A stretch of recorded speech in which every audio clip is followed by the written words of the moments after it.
এই যে এটা হচ্ছে লিঙ্গরাজ টেম্পল, বাট ভেতরে মোবাইল অ্যালাউ নেই, তো তোমাদেরকে বাইরে থেকেই দেখাচ্ছি।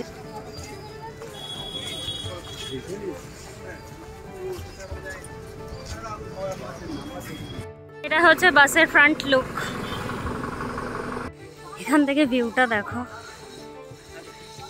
তো এখন বাজে 10:30, আমরা এই নন্দনকানন জুতে ঢুকছি।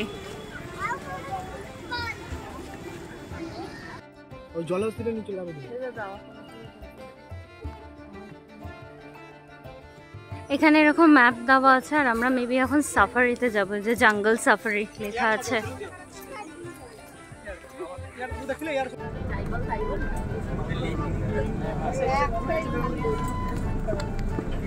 দেখো এগুলো একদম সামনে থেকে।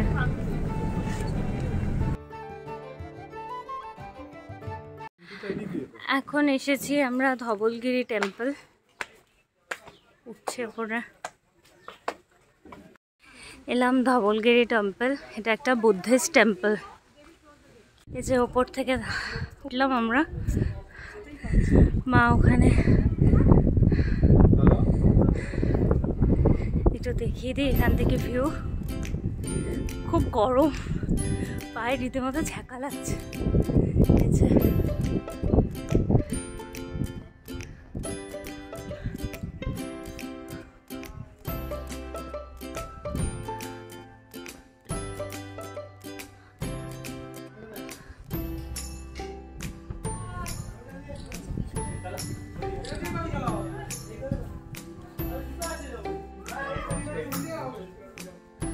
খুব সুন্দর ভিউ এখান থেকে। ক্যামেরা কতটা জাস্টিফাই করতে পারছে জানি না, বাট অসাধারণ, খুব ভালো। আমার পায়ে রীতিমতো জ্বালা করছে।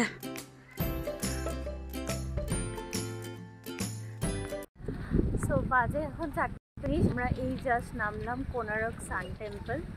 আর মেয়ে তো বাসে একটুখানি ঘুমিয়ে নিল, হাফ অ্যান আওয়ার, মাও ঘুমিয়েছে। তো এখন মায়ের তো অনেকই এনার্জি, পা ব্যথা করছে, তবু বলছে আমি দেখবো। তো এখন যাবে কোনারক সান টেম্পলের ভেতরে। এখানে তো সবাই জানো যে এখানে মানে টেম্পলে পুজো টুজো কিছু হয় না, বন্ধ, মন্দির বন্ধ করা আছে, পিছনে একটা হিস্ট্রি আছে। আমি সেটা পরে তোমাদের সাথে শেয়ার করব। এখানে এরকম ছোট ছোট শপ আছে। এই যে যাচ্ছে আমার মেয়ে, এদিকে দু সাইড দিয়ে পুরো শপ আছে।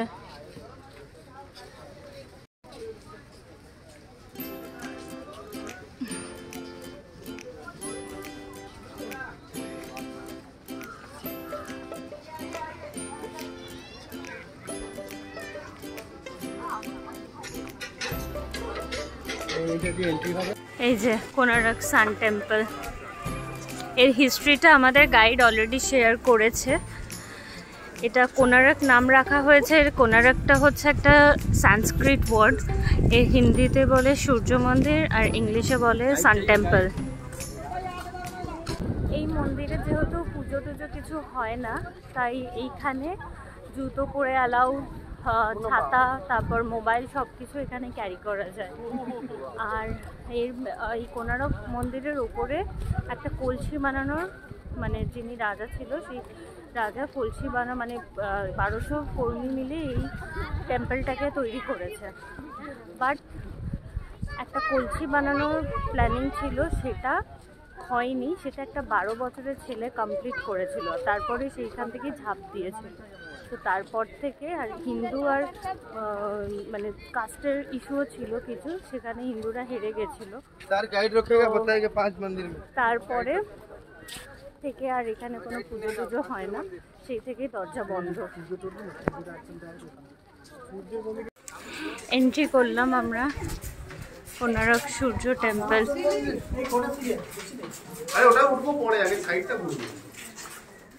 ওই চক্র একটা আছে, ওই চক্র না শুনলি উঠেই নেমে যাওয়া। কিন্তু মেন হচ্ছে কারুকার্য দেখা।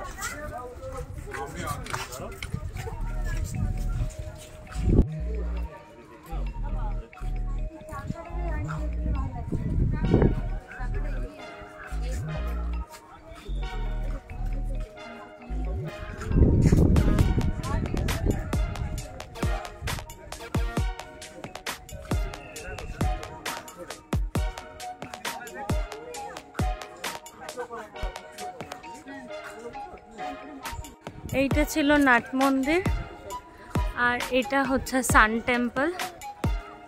এই যে সান টেম্পল, আর এখানে হচ্ছে সেই চক্র যেটা ফেমাস খুব।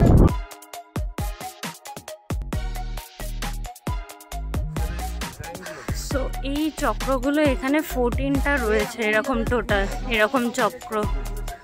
এই যে এরকম খুব সুন্দর এই আর্কিটেকচারটাই এখানে দেখার। আদার্স এখানে পুজো টুজো কিছু হয় না, যারা বানিয়েছে তাদের জন্যই, কি সুন্দর বানিয়েছে সেটা দেখার জন্যই এখানে আসা। আর আমার কোলে কে আছে দেখো, কে আছে দেখো।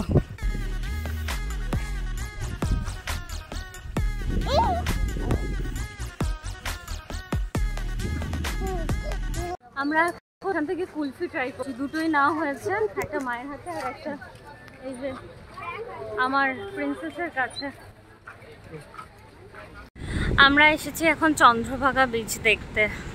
এখানে 10 মিনিটসের হল্ট, জাস্ট ফটো সেশনের জন্য।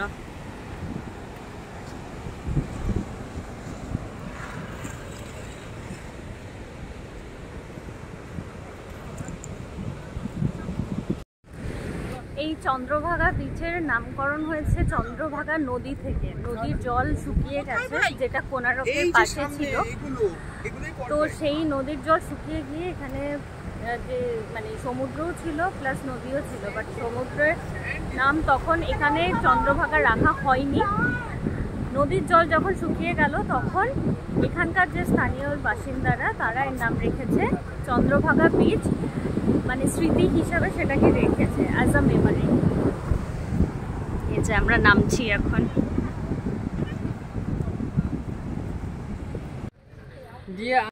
এসেছি আমরা রামচন্ডী টেম্পল, বাট এখানে ফটোগ্রাফি আর ভিডিওগ্রাফি অ্যালাউ নেই, সো ভেতরে আর দেখাতে পারছি না। আমরা গিয়ে দর্শন করে আসছি।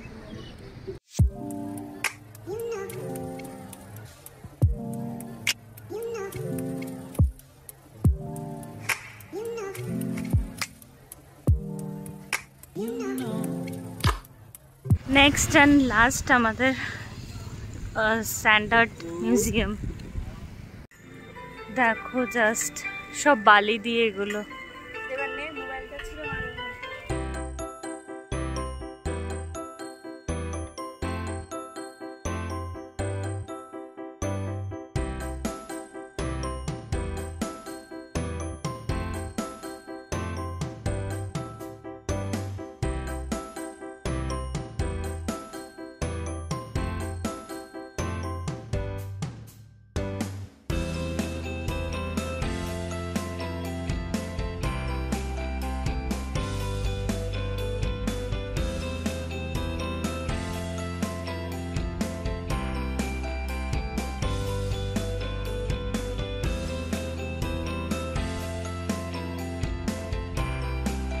আমাদের ট্রিপ 6:45-এ শেষ হয়েছে, আর এখন আমরা যাচ্ছি টুয়ার্ডস হোটেলের দিকে।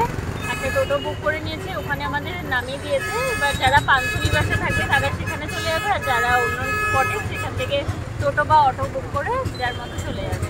তো ট্রিপটা খুবই ভালো ছিল, বাকি কথা হোটেলে গিয়ে বলছি। তো তোমাদেরকে ওটিডিসির প্যাকেজটা নিয়ে বলার ছিল, যেটা হচ্ছে ওটিডিসির প্যাকেজের সার্ভিস খুবই ভালো, হাইলি রেকমেন্ডেড। ওখানে 535 করে পার হেড পড়েছে, আর আমরা অনলাইন বুকিং করেছিলাম। মানে একটু আগে থেকে অনলাইন বুকিং করলে এই বড়ো বাসগুলো পাওয়া যায়, আদারওয়াইজ ওরা ছোটো টেম্পো ট্রাভেলারগুলো দেয়। তো আমাদের বড়ো বাসই পড়েছিল। প্লাস যেগুলো এন্ট্রি ফিজ আছে, তোমরা যদি ওই গাইডকে টাকা দিয়ে দাও তাহলে তোমাদের কোনো হেডেক থাকবে না পার হেড। যদি তোমরা সব কিছু ঘুরতে চাও, লাইক উদয়গিরি, খণ্ডগিরি, নন্দনকানন, জু, এরকম যেগুলো স্পট আছে, মানে কিছু কিছু জায়গার এন্ট্রি ফিজ আছে, কিছু কিছু জায়গার নেই। তো সেই জায়গাগুলো টোটাল পার হেড করে পড়বে 325। তো তোমরা যদি সেটা দিয়ে দাও গাইডকে, গাইড অলরেডি টিকিট কেটে রাখবে, আর তারপরে তোমাদের আর কোনো হেডেক নেই, শুধু স্পটে যাবে আর এন্ট্রি হয়ে যাবে। তো পুরো হেডেক ফ্রি জার্নি। বাট একটাই শুধু ডিসঅ্যাডভান্টেজ, সেটা হচ্ছে তোমাদের যদি ধরো এই স্পটটা ভালো লাগলো, তোমরা যদি আর 10 মিনিট এক্সট্রা ওখানে বসতে চাইলে সেরকম হবে না, কজ ওদের সব কিছু টাইম টু টাইম। এই পার্টিকুলার জায়গার জন্য ধরো আমাদের যেমন উদয়গিরি খণ্ডগিরির জন্য 40 মিনিটস টাইম ছিল, তো সেটার মধ্যেই তোমাকে কভার করে আসতে হবে। তারপরে নন্দনকাননের জন্য ছিল 2 ঘন্টা, আর লাঞ্চের জন্য ছিল হাফ অ্যান আওয়ার। তো এইরকম কিছু টাইম আছে, সেই টাইমটা মেনটেন করে চলে তোমরা সব জায়গাগুলোকে কভার করতে পারবে আর ভালোও লাগবে। তো আমাদের খুব ভালো লেগেছে। আর এটা টোটাল 237 কিলোমিটারের জার্নি থাকে, আপ ডাউন, মানে 6টা 6:30 এখান থেকে বাস ছাড়ে, আর এখানে আমরা কালকে ঢুকেছি 6:45-এ, 15 মিনিটস লেট হয়েছে। তো এরকম থাকে। আর গাইড সবসময় চেক করে নেবে যে সব প্যাসেঞ্জাররা আছে নাকি, সেটা নিয়ে চিন্তা নেই, বাট একটু টাইমটা মেনটেন করলে ওরা সব স্পটগুলো ঘোরাতে পারবে। তো আমাদের খুব ভালো লেগেছে ওটিডিসি প্যাকেজ। তো তোমরাও যদি যেতে চাও তো আমি তো প্রেফার করবো যে ওটিডিসি প্যাকেজে যাওয়ার জন্য, কারণ কি খুব ভালোভাবে নিয়ে যায়, রেসি গাড়ি থাকে, কোনো অসুবিধা নেই, কোনো কিছু হবে না। তো আশা করি তোমাদেরও এই যদি ওটিডিসি দিয়ে বুক করো, এদের অ্যাপও আছে, অ্যাপটা আমি ডেসক্রিপশানে দিয়ে দেবো কোন অ্যাপ থেকে আমরা বুক করেছি। আদারওয়াইজ এখানে এসে পান্থনিবাসের পাশেই আছে ওটিডিসির কাউন্টার, সেখান থেকেও তোমরা টিকিট কাটতে পারবে। তো এই ছিল আপডেট। তো আজকের ব্লগটাকে এখানেই এন্ড করেছি। নেক্সট ব্লগ একটু পর থেকে শুরু হবে। যদি ভিডিওটা ভালো লেগে থাকে তাহলে লাইক করো, শেয়ার করো অ্যান্ড সাবস্ক্রাইব করো চ্যানেলটাকে। টাটা।